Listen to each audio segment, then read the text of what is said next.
Hi అండి. Welcome to Winnie చేతి వంట. నా పేరు అంబిక. ఈరోజు విన్నీ చేతి వంటలో మంచూరియా ఎలా తయారు చేసుకోవచ్చో చూపిస్తాను. ఇది బయట కొనే వెజిటబుల్ మంచూరియా కాదండి. ఇంట్లో తయారు చేసుకునే మిల్ మేకర్‌తో చేసుకునే మంచి రెసిపీ. మీరు కూడా తప్పకుండా ట్రై చేయండి. నేను చెప్పిన ఈ పద్ధతిని ఒకసారి ఫాలో అవుతూ చేయండి. ఇంక అసలు బయటివి తినడానికి కూడా ఇష్టపడరు. అంత బావుంటుంది.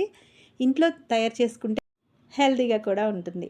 మరి ఈ రెసిపీని ఎలా తయారు చేసుకోవాలో చూపిస్తాను. వీడియో ఫస్ట్ టైం చూస్తున్న వాళ్ళైతే మా ఛానల్‌ని సబ్స్క్రైబ్ చేసుకోండి. ముందుగా మిల్ మేకర్‌ని తీసుకోవాలి. నేను ఇక్కడ పెద్ద సైజు మిల్ మేకర్‌ని తీసుకున్నాను.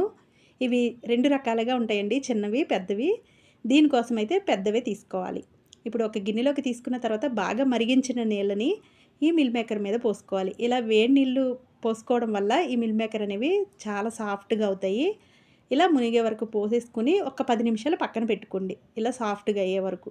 తర్వాత దీనికోసం ముందుగా నేను ఉల్లిపాయలని, అలాగే క్యాప్సికమ్‌ని, కొన్ని పచ్చిమిరపకాయలని, అలాగే కొద్దిగా కొత్తిమీరని, కరివేపాకు, అలాగే కొద్దిగా అల్లాన్ని తురుముకున్నాను. కొన్ని వెల్లుల్లిపాయలు కూడా కట్ చేసి పక్కన పెట్టుకున్నాను. ఇవి ముందు రెడీ చేసుకుంటే మనం తయారు చేసుకోవడానికి చాలా ఈజీ. ఇప్పుడు ఈ వేడి నీళ్ళన్నీ వంపేసుకొని ఈ మిల్ మేకర్‌ని ఈ విధంగా స్క్వీజ్ చేసేసుకోవాలి. ఇవి మొత్తం ఈ విధంగా పిండేసుకొని ఒక గిన్నెలోకి తీసేసుకున్న తర్వాత దీనిలోకి రుచికి సరిపడా ఉప్పు, అలాగే కొద్దిగా కారాన్ని, కొంచెం మిరియాల పొడి కూడా వేసేసుకొని ఒకసారి కలిపేసుకోవాలి. ఇలా కలుపుకున్న తర్వాత ఒక 2 టేబుల్ స్పూన్ల వరకు కార్న్‌ఫ్లోర్ బైండింగ్ కోసం ఈ విధంగా కార్న్‌ఫ్లోర్ వేసుకుంటే పైన క్రిస్పీగా చాలా బావుంటాయి. ఇవి కూడా వేసేసుకొని ఒకసారి మొత్తం అంతా కలిపేసుకొని పక్కన పెట్టుకోండి. ఇప్పుడు స్టవ్ మీద ప్యాన్ పెట్టుకుని డీప్ ఫ్రైకి సరిపడా ఆయిల్ వేసుకుని మనం ముందుగా కలిపి పెట్టుకున్న ఈ మిల్ మేకర్‌ని మంచి కలర్ వచ్చే వరకు ఈ విధంగా ఫ్రై చేసుకోవాలి. ఇలా తిన్నా చాలా బావుంటాయండి క్రిస్పీగా. ఈ విధంగా వేపేసుకున్న తర్వాత మిగిలిన మిల్ మేకర్‌ని కూడా ఇదే విధంగా ఫ్రై చేసేసుకొని ఒక గిన్నెలోకి తీసేసుకొని పక్కన పెట్టేసుకోవాలి. ఎప్పుడు బయట కొనకుండా ఇలా ఇంట్లో ఒక్కసారి ట్రై చేయండి. ఇప్పుడు ఇవి పక్కన పెట్టేసుకున్న తర్వాత స్టవ్ మీద ప్యాన్ పెట్టేసుకొని ఒక గరిటె ఆయిల్ వేసుకొని తురిమి పెట్టుకున్న అల్లాన్ని, అలాగే చిన్న ముక్కలుగా కట్ చేసుకున్న వెల్లుల్లిని కూడా వేసేసుకొని వేపేసుకోవాలి. ఈ ప్రాసెస్ మొత్తం ఫ్లేమ్ హైలోనే పెట్టుకుని చేసుకోవాలి. ఇవి కొద్దిగా ఫ్రై అయిన తర్వాత కట్ చేసిన ఉల్లిపాయలు, కొన్ని పచ్చిమిరపకాయలు, అలాగే కరివేపాకు, కట్ చేసి పెట్టుకున్న క్యాప్సికమ్ ముక్కల్ని కూడా వేసుకోండి.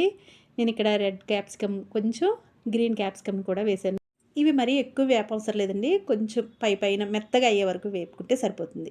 ఇప్పుడు దీనిలోకి 2 టేబుల్ స్పూన్ల వరకు టమాటా సాస్‌ని, 1 టేబుల్ స్పూన్ సోయా సాస్‌ని, అలాగే 1 టేబుల్ స్పూన్ షేజ్వాన్ సాస్‌ని కూడా వేసుకోండి. ఇవి సూపర్ మార్కెట్‌లో చక్కగా దొరుకుతాయి మనకి.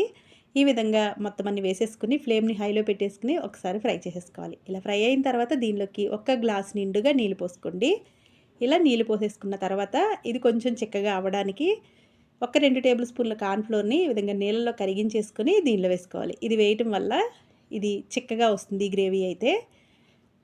ఇలా వచ్చినప్పుడు ఇప్పుడు దీనిలో ఉప్పు సరిపోయింది లేనిది చూసుకొని వేసుకోండి. మనం సాసులు వేసాం కదా! దానిలో కూడా ఉప్పు శాతం ఉంటుందండి. కాబట్టి చూసుకొని వేసుకోండి. ఇలా ఒకసారి మరిగిన తర్వాత దీనిలోకి మనం ముందుగా ఫ్రై చేసి పెట్టుకున్న మిల్ మేకర్ ఉన్నాయి కదా! అవన్నీ వేసేసుకోవాలి.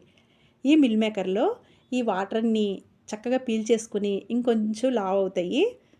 చాలా రుచిగా ఉంటుందండి. ఇంకా కొద్దిగా చిక్కపడుతుంది. ఇది బాగా చిక్కబడి కొంచెం దగ్గరకయ్యే వరకు దీన్ని ఫ్లేమ్‌ని హైలో పెట్టేసుకొని ఉడికించేసుకోవాలి. చాలా సింపుల్ అండి ఇవి తయారు చేసేసుకోవటం. ఇలా ఫ్లేమ్‌ని హైలో పెట్టేసుకొని ఈ విధంగా ఉడికించేసుకోవాలి. చూసారు కదా! ఈ విధంగా మరుగుతుంది. ఈ వాటర్‌ని చక్కగా ఈ మిల్ మేకర్ అయితే పీల్చేసుకుంటాయి. ఈ ప్రాసెస్ మొత్తం ఫ్లేమ్‌ని హైలో పెట్టుకునే చేసుకోవాలి. అప్పుడే ఆ స్మోకీ ఫ్లేవర్ కూడా మనకి తెలుస్తుంది. ఇలా బాగా దగ్గర పడే వరకు ఇది ఉడికించేసుకుంటే సరిపోతుందండి. ఇలా అయితే మనకి ఈ చిక్కటి గ్రేవీ వరకు ఉంటే సరిపోతుంది. తినేటప్పుడు కూడా బావుంటాయి. అచ్చం మనం బయట కొన్నట్లే ఉంటాయి. మరి కొంచెం ఇంకెక్కువ చిక్కపడితే అంతగా బాగోదు. ఫైనల్‌గా కట్ చేసి పెట్టుకున్న కొత్తిమీరను కూడా వేసేసుకొని సర్వ్ చేసుకోవడమే.